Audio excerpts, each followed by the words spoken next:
Año.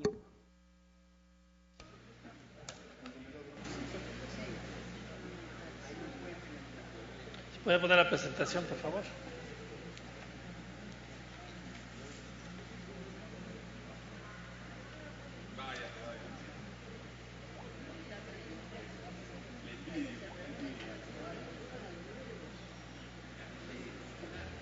Ya. Bueno, buenas tardes, compañeros, compañeras asambleístas, señora presidenta, vicepresidentes. Yo creo que muchos de los temas he ido debatiendo ya en esta mañana y a veces criterios como que la ley de modernización del 93, que fue reformada en 2009, era suficiente para trabajar en este tema, pero hay que saber de dónde vienen esas leyes. Y la ley de modernización, sí, desde un momento donde el consenso de Washington decía a los países lo que tienen que hacer, privilegiando siempre el mercado en contra de toda participación del Estado. Ahí se decidía, lo privado decidía todo sobre dónde se hacían las obras, con quién se hacían las obras y lo demás. Y hay mucha literatura que habla claramente del fracaso que tuvo el consenso de Washington en todo lo que es la política pública, en todo el retraso que se dio en los países, especialmente en América Latina. Hay varios estudios, estuve revisando fin de semana últimos, 2015, en los que hablan claramente de la desilusión reinante con respecto al consenso de Washington. Y eso es uno de los temas importantes, por qué surgen este tipo de asociaciones público-privadas. No es una cuestión de privatización, es una cuestión ni tampoco de consensos per se. Es una cuestión de convenio en que se hace para poder trabajar conjuntamente con lo privado, pero siempre con la rectoría y con el control, la supervisión y buscando el bien común que hace el Estado, que ahora tiene una prioridad sobre esto. Una de las cosas que me preocupaba también en el proyecto, creo que es, mucho se habla de alianza público-comunitaria, público-privada o asociación público-privada. Yo creo que si vamos a los conceptos y los modelos que están avanzando en este momento, el tema no es alianza, el término es lo que dice la ley, la asociación público-privada. ¿Y por qué hago esta aclaración? Porque si ustedes ven la lámina en este momento, en esta lámina lo que se dice que es una alianza público-privada. Estos son modelos que se están implementando en varios países en el mundo. Son modelos en los cuales llegan a modelos de desarrollo industrial, pero que no tiene que ver con el tema que estamos tratando. Este es un tema más de consensos, de aperturas, de movilización, de participación de todos los sectores para provocar una política pública y un modelo de desarrollo.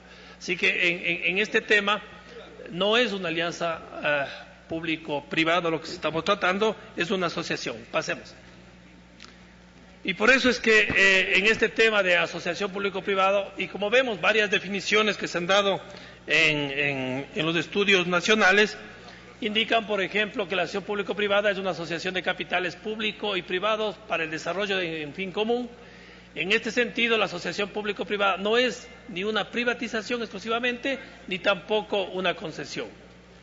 Y ahí es porque la experiencia ya dijo, y la experiencia dio, de que las leyes que enfocaban a las privatizaciones desde el alineamiento del consenso de Washington, Banco Mundial, no fueron ninguna ayuda al desarrollo de América Latina. Otro habla que constituye un esquema de ejecución de cualquier tipo de proyectos de inversión en donde el sector público y el sector privado trabajan conjuntamente y se alinean en sus objetivos.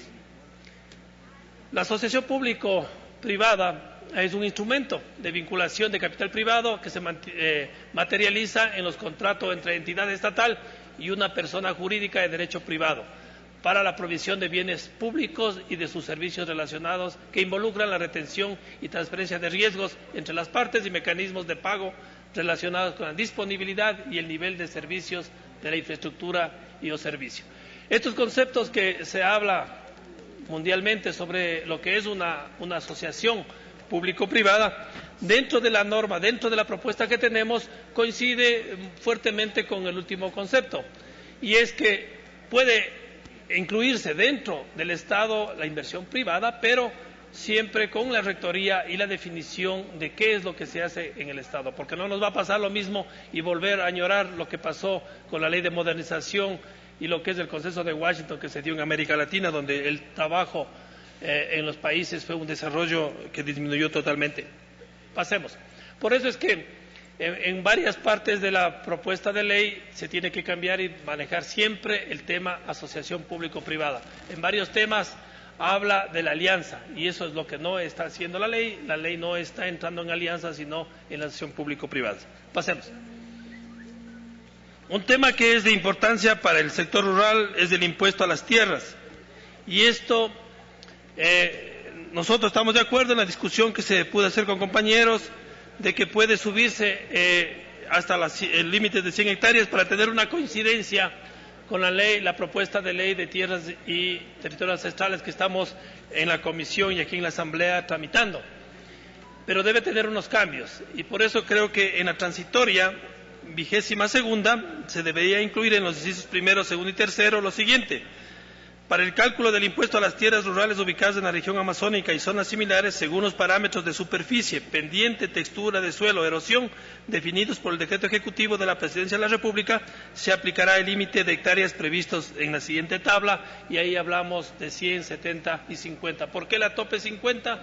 Porque en estas zonas, cuando se entregó tierras, fueron tierras de colonización, el mínimo eran 50 hectáreas. Pero creo que no es tan importante el tema solamente de tamaño. Yo quería, pasemos por favor, hacerle una propuesta que no solamente es importante ampliar el tamaño de finca, sino la reducción del impuesto según tipo de suelo. Y aquí hay un ejercicio práctico que se hizo en la realidad. Por ejemplo, el Cantón Mejía, en la zona amarilla, es la zona que debería pagar los impuestos. Sobre eso ya tenemos un catastro que está incluido en la siguiente imagen. Pasemos. Uno puede fácilmente incluir pendiente, porque no es justo que un impuesto en la zona plana, 200 hectáreas, en una zona plana, pague el mismo impuesto de organizaciones y comunidades o particulares, gente que tiene territorios en pendientes superiores a veces al 60, 70%. La misma cantidad el mismo impuesto es para esa superficie y con las condiciones que no son. Entonces, uno puede discriminar y decir que se podría reducir, y ahí hay una propuesta de reducción del impuesto según las condiciones de pendiente que los propietarios pueden tener. Y eso pasa siempre en las estribaciones de cordillera y en las partes bajas de la Amazonía. Pasemos. O puede darse la otra opción. Los suelos de mejores texturas, como son los francos, deberían pagar el 100%, pero si son suelos arenosos o suelos extremadamente arcillosos, como se dan en la Amazonía, tendrían que tener una reducción de este impuesto para el pago y el cobro, ¿no? Pasemos. También por el tipo de erosión, suelos erosionados, uno puede tener superficies inmensas, pero suelos erosionados debería tener un complemento de reducción del impuesto.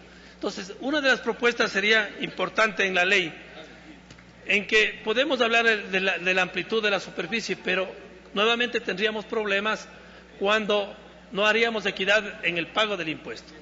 Propiedades que tienen superiores al límite que ponemos, ¿no? Y luego que vaya reduciéndose, si es la misma superficie, está pagando un mismo impuesto cuando la capacidad de los suelos, en textura, en lo que es pendiente, en lo que es erosión, tiene una diferencia significativa. Y en la sierra, por ejemplo, especialmente las tierras que se entregó a comunidades campesinas y organizaciones campesinas, fueron siempre las de mayor pendiente y las de mayor degradación aquí en el país. Pasemos, por favor. En esto quisiera, el tema del artículo 8 creo que ya está discutido y eso podemos darlo también el apoyo para que se haga esa reforma y ese cambio que se necesita. Pasemos. Esto sí es un poco que queríamos incluir dentro de las reformas del Código de la Producción. Un minuto, asambleísta. Sí. Al final del numeral 4 que se incorpore del artículo 24 que las excepciones tendrán la misma duración del contrato de gestión delegada, porque si no parecería que se da a largo plazo, a larga vida, todo eso tiene que tener esa excepción. Y por último, la posibilidad de que en esta misma propuesta de ley podamos, eso ha sido una conversación entre varios compañeros, de en que el tema de la ley de remisión de intereses y multas de productores que se hizo del Banco Nacional de Fomento, por no tener una buena capacidad para poder ejecutar este beneficio que tenían los productores, no se ha cumplido con este trabajo. Pensamos que podríamos incluir para alargar este plazo y aclarar nuevamente, que quede muy claro en la cuestión del seguro. No es un seguro de desgravamen, es un seguro agrícola que tiene que ser la protección a la negociación de las deudas. Así que habría la posibilidad, y a la Comisión indicarle que habría, si podíamos poner también este apoyo para seguir empujando a la agricultura campesina que necesita apoyo en el país. Muchas gracias. Gracias, asambleísta. Vamos